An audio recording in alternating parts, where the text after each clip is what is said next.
Rafael, ainda sobre o 8 de janeiro, na tua opinião, houve alguma responsabilidade da direita, seja na radicalização do discurso ou na ausência de uma liderança que, digamos, colocasse ordem na casa? É importante a gente lembrar como começaram as manifestações pós-eleições a Dilma em 2014. Vamos deixar o 2013 para trás, né? Que 2013 foi mais confuso, não teve muita liderança mesmo, foi algo bem diferente. E que depois, para não deixar inteiramente para trás, as manifestações de 2013 acabaram se esvaindo em virtude das entradas justamente dos black blocs.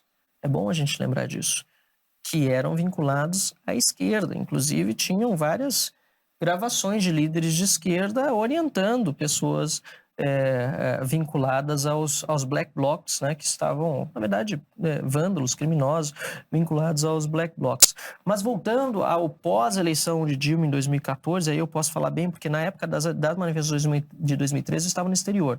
Mas nas de 2014 eu não só estava no Brasil, tinha acabado, como eu relatei há pouco, de ser escolhido ou eleito, né, como primeiro suplente da bancada na Assembleia Legislativa do meu então partido PP, como eu também ajudei a liderar as manifestações. E naquela época havia também os intervencionistas, ou aqueles que queriam radicalizar o movimento da direita e queriam protagonizar, inclusive, as manifestações pós-eleição de Dilma e depois do impeachment também.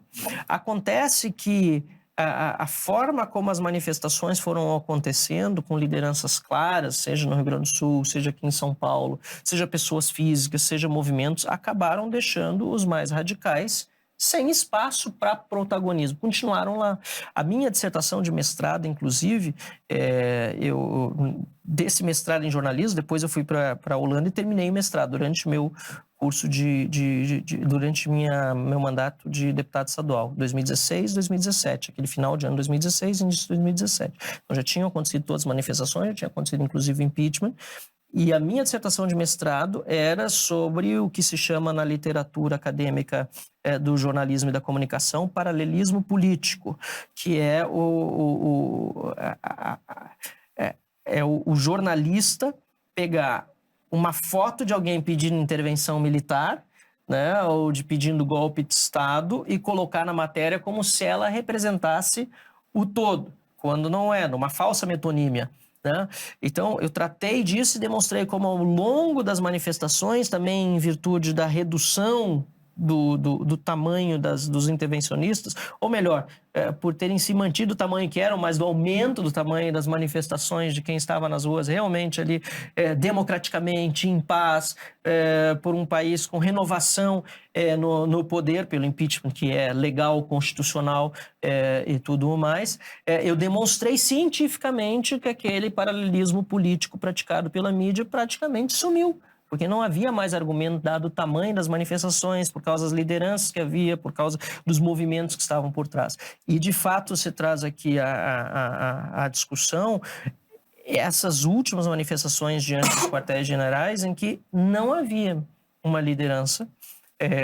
Claro, óbvio que em qualquer lugar tem líderes, né, que vão surgindo ali, mas não havia uma coordenação, pelo menos do que nós percebemos, é tudo muito difuso por grupos de WhatsApp.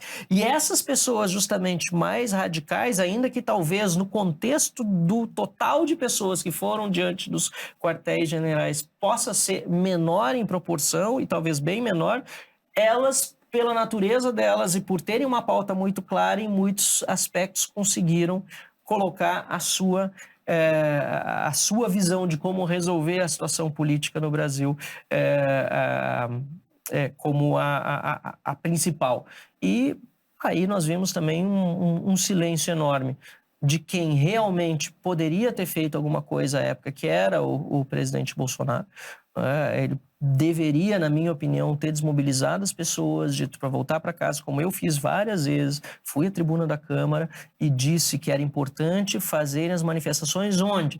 Diante do Congresso Nacional, claro que jamais invadindo ou fazendo depredação, mas assim como a esquerda faz e faz muito bem, os sindicatos fazem muito bem, pressionar os deputados para que façam alguma coisa, se entendem que é é possível ainda de se fazer alguma coisa num período pós-eleitoral. E aí Bolsonaro realmente, na minha opinião, poderia ter dito o mesmo que eu disse. Tantos outros na direita disseram para essas pessoas: saiam da frente dos quartéis, porque não é esse o caminho. Tanto é que depois, apesar de Bolsonaro não ter dito nada, apesar das expectativas que o silêncio possa ter criado em muitas pessoas, de fato, nada aconteceu além da posse do Lula no dia 1º de janeiro.